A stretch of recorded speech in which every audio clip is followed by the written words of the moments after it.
Well, I think it found me. My dad showed me about the mechanics of a bike. He took me to a bike shop, and it was Bob's Bike Shop.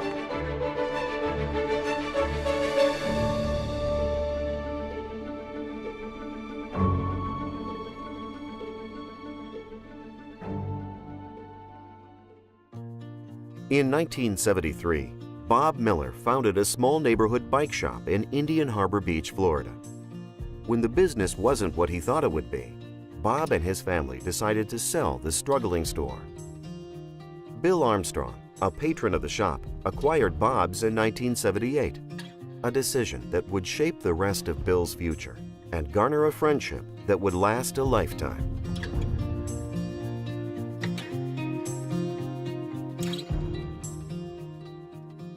Funny thing, Rod worked at Bob's, working, before he was actually old enough to have a job legally in the state of Florida. I started hanging around there more and more as a customer, and I met Bill Armstrong. Bill was shaping a young life into what would later be his life's work. And they got sick of me hanging around, so they put me to work. And so I just started sweeping floors, and then I saw bikes and repair stands, and I thought, oh, that's kind of cool. You know, the bike's up in the air, I get to see the bike, you know, touch it and look under it and mess with it. They started teaching me how to fix flats and stuff like that. So when I met Rod, he was the manager of Bob's and had been here since he was 13. Bill was still the owner of the store. After my senior year in high school, Bill gave me a partnership just as saying, hey, thank you for putting in all your time. Here's a percentage of the business as a gift. And I was like, wow, that's really cool. Rod always refers to it as a father-son relationship. The relationship between Rod and Bill was very unique, very special, very strong, because you had the two different levels, ownership and mentoring, business sense, the book side of things, the customer side of things, and so it was quite unique. They worked together but separate, but they always knew they had each other's back. Because at the end of the day, they agreed and moved forward. What was the best for the shop? Bill often referred to Rod as his de facto son, and while they may have had differences of opinion, they always worked it out. So their friction worked for them, but watching it, you would think that they were on the verge of not speaking for a while, but that was kind of how they worked through things. They had their arguments, and then they came back together, and then they had arguments, and they solved the problem.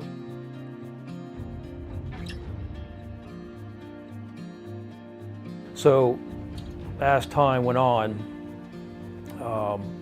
I found myself not going anywhere in the business. Bill and I didn't get along very well. At times we would punch each other out and fire each other, but he'd hire me back. One thing I learned watching Bill was to always take care of your customers, no matter what. If you're a customer, he would give you the red carpet treatment. He'd always go beyond the call of duty. Rod was in school, taking some classes, thinking about what he wanted to do for the future, whether to stay at Bob's or branch out. I said to him one day that I was going to leave the business, and I had gotten a job with offer at UPS, and I was going to go back to school full time.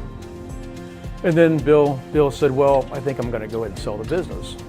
So basically 3 days later, I had thought about it and made him an offer and said, well, I just buy you out.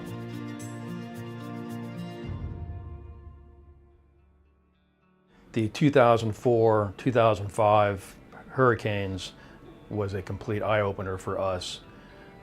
Not just the building being destroyed, but my house as well. As I had 2 babies and I needed to get the house livable. At the same time, I realized that I needed to get better control of the business. After the hurricanes, the tension between Bill and I was at an all-time high. Bill and I realized we needed to expand the store, and the way to do that was to open up another location, which was Bob's Beach Bicycle Works. With 2 stores, Bill could run Bob's Beach Bicycle Works while I could stay in the main location. The space allowed our relationship to breathe and also allowed the shop to expand and flourish. Bill was always like Rod's mentor. You know, the bicycle business, the athleticism, you know, the training aspects, you know, the whole picture of cycling and business as one. I said, Bill, here's percentage back that you gave me. I'm going to give you that percentage back because you did a lot for me, and I'm going to return that gift to keep him in the business. And all of a sudden, no warning, nothing. You thought, I just get goosebumps thinking about it. The Corvette incident. It's hard to imagine the force of that car when it hit us. I got a call from Bill one afternoon. He said, "Come down to the shop." And I said, "What for?" And he said, "A Corvette drove through the wall." It was just no noise because, you know, the solid block building. Next thing you know, wham, and there was a Corvette in the middle of the room.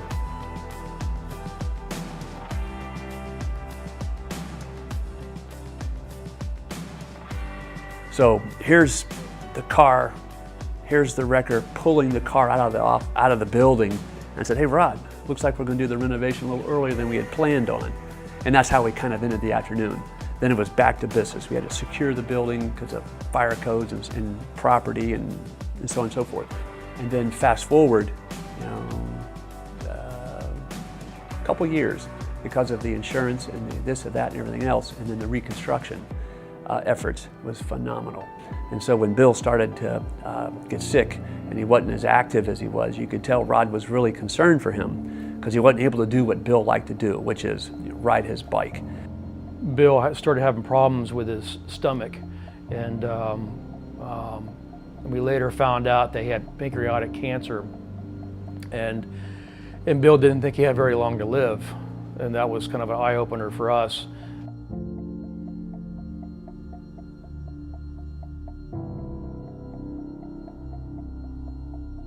Found out that he had a very rare form of pancreatic cancer that was a slow mover.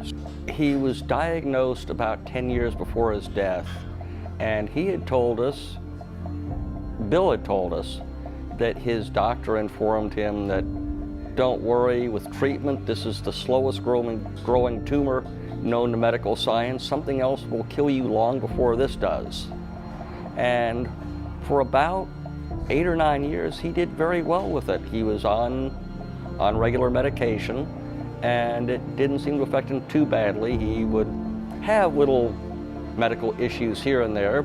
For about the last year of his life, we could tell something was going on. And as the months went by, Rod and I talked. Rod was very concerned, as was I, and we felt like we weren't getting the whole story from Bill. And because of the relationship, it's like Bill took Rod to all the BMX races when he was a kid. That was something they did together. And typically you think, you know, your parents are there for all that stuff, but for Rod, that was Bill. At the end of that last summer, he had some elective surgery. And after that, things seemed to progress very, very quickly. He was making more and more visits to the emergency room. He was being admitted to the hospital more. And turned out the cancer had gotten into his brain. And one day I am signing paperwork for his, to be his healthcare surrogate. And the next day I was signing him into hospice care.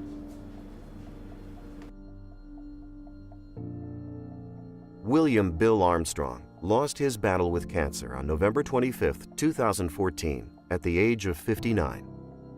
Bill was an accountant, business owner, mentor, and dear friend. His love for cycling and legacy of taking care of his friends and customers like family lives on through Bob's Bicycle Shop.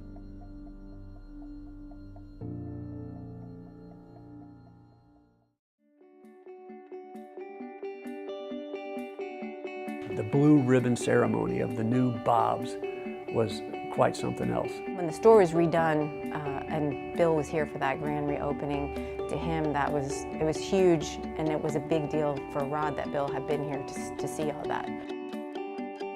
And the grand opening was unbelievable. All new bikes, the showroom was beautiful. Since the accident, Bob's Bicycle Shop has been revitalized. Has great inventory, it's a great experience. Selection went way up, the service increased, he brought in more staff. During the reconstruction of the bike shop, we thought about the environment and how we need to try to be more green, and we've went with the latest codes on windows and insulation, and of course we're going to go with solar panels to help power the store. I do believe Rod is carrying on Bill's legacy, but it's not just Bill's legacy, it's Rod's as well, because he added so much.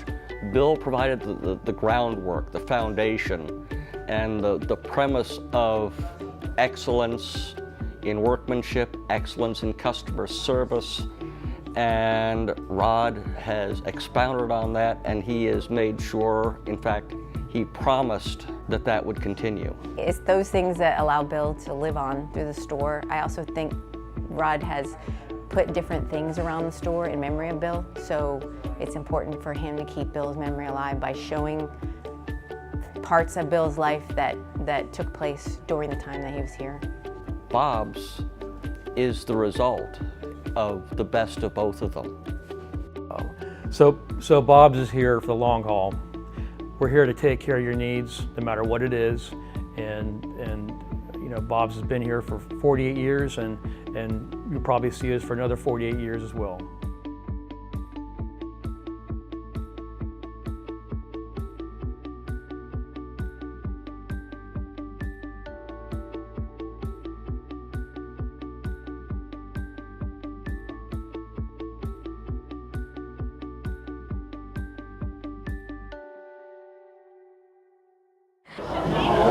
Rod and Sarah, best wishes on your wedding day. I hope you have many years of happiness, decent kids, and Sarah, I'd like to thank you for keeping Rod away from the buffet before the guests had a chance to eat.